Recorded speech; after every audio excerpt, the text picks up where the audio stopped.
Hey everyone, welcome to our third installment of our monthly mini quilts. Today we have a fun quilt for you. I'll hold it up. It is called Blue Skies Mini Quilt, and it is made of 3 components. It has a little shoe fly block, flying geese, and a square and a square. And I will show you how to execute each one of those units.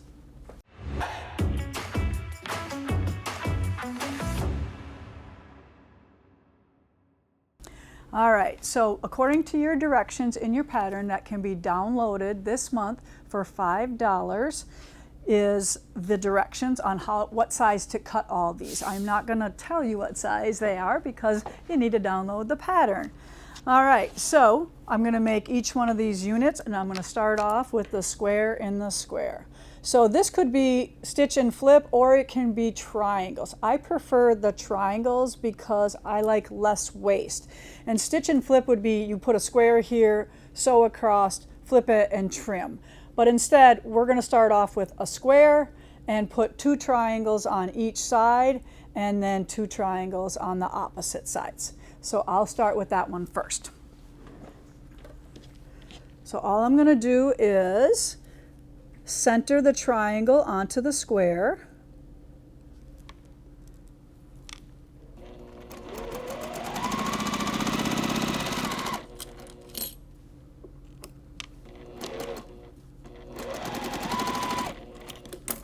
And then turn it and do that with the next side. You want to make sure it's even on here as good as possible. We are going to trim this unit down. Square in the square is the only unit that I'll make a little smidge bigger and then trim.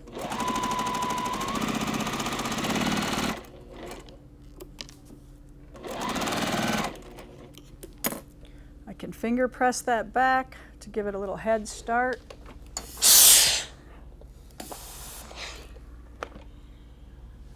And I don't trim off dog ears until I'm all done. So I will run this on here like this, and I'll run that through with my dog ears still sticking out.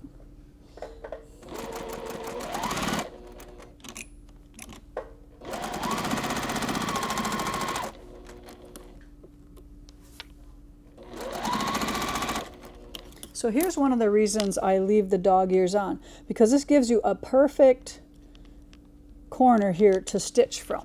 So that helps setting everything up and making sure everything is a 1/4 of an inch, 1/4 of an inch, 1/4 of an inch.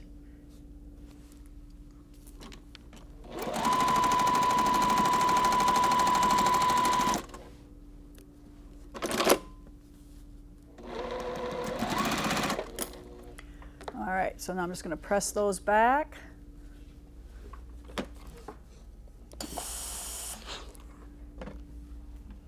And then now I can take my ruler and trim this to the size that it says in the pattern. All right, so I'm just going to trim here.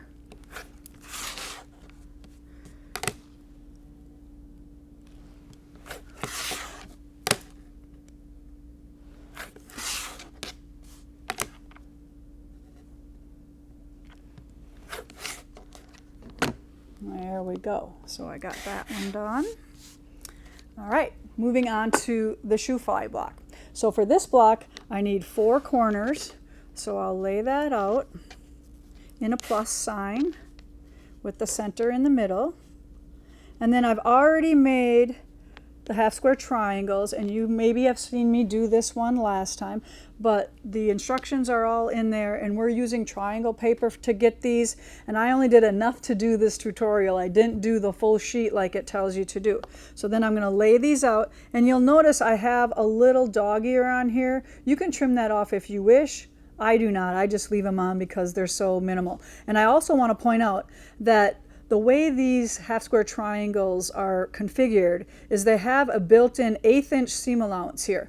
However, we will always be stitching a 1/4 inch seam allowance. This is just so you can save fabric, and we can get the triangles all on a sheet, the most triangles we can, because that 1/8 inch seam allowance is still good. You don't have to worry about that coming out because we lower our stitch length shorten our stitch length when we are doing the triangle papers.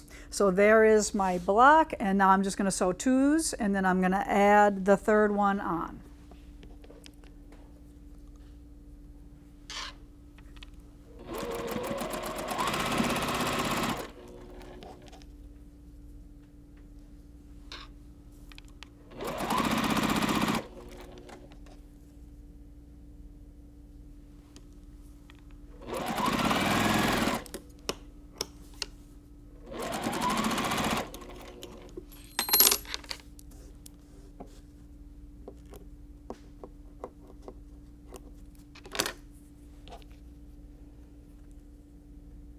Now what's fun about these little shapes is they're still manageable at this size versus everybody thinks that you're sewing little pieces, but everything still has a 1/2 inch seam allowance on them. So they really aren't tiny until they're all finished.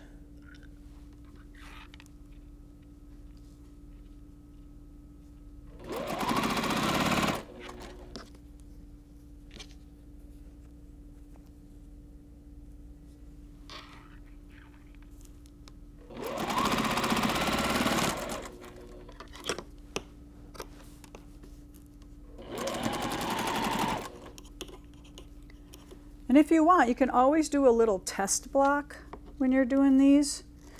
All right, so I'm opening these. So these are going to go in, these are going to go out. Or no, let's go these in toward the square, away from the 1/2 square triangle.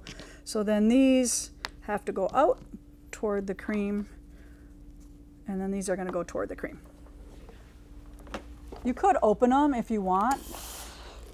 I do not.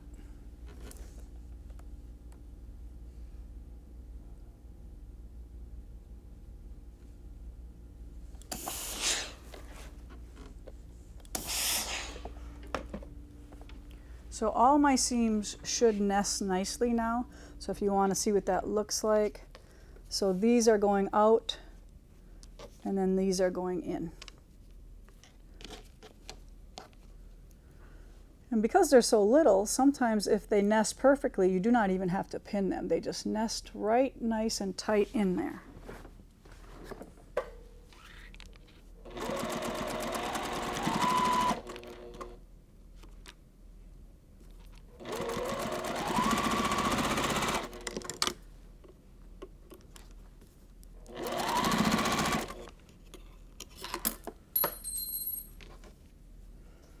Keep dropping my tool. All right, I'm gonna line those up.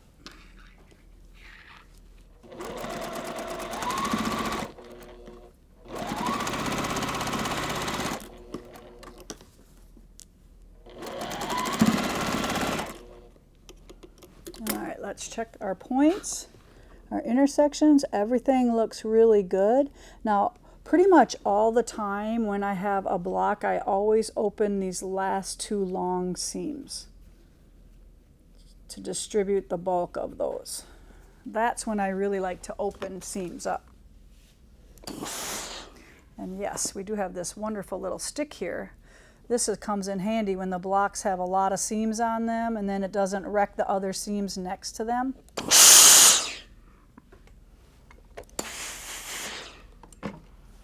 All right, so now everything looks good, and if I want to, I can trim off the little strings from the piecing.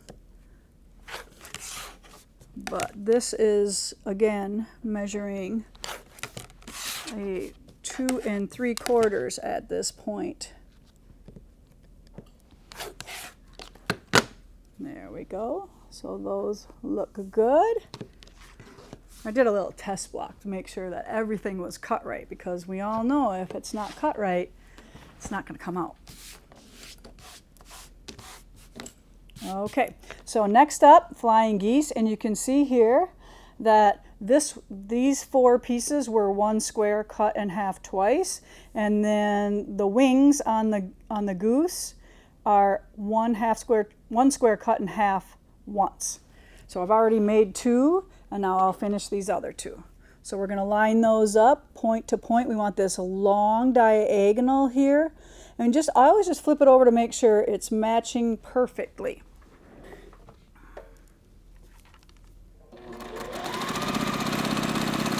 And I'll do both sides and then flip it and do the last side.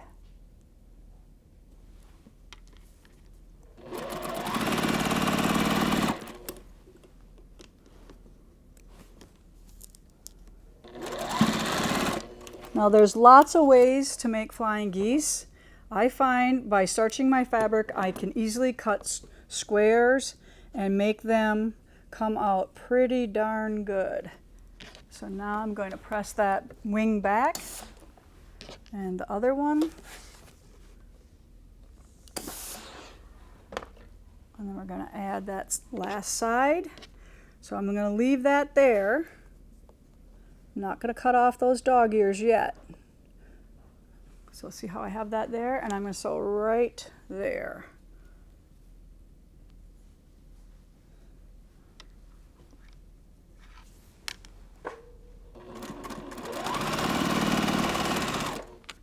And one of the things that you should check is that your machine that you're using has feed dogs nice and close together. So that really helps, along with a single hole throat plate. So those are two major things that we should have when we're stitching little pieces.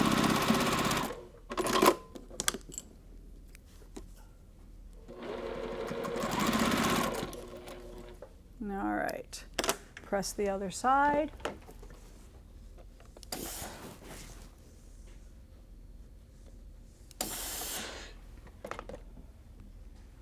Okay, so here are our geese. So it'll tell you in the pattern what size these should measure at this point, but you're going to line that measurement up here and trim.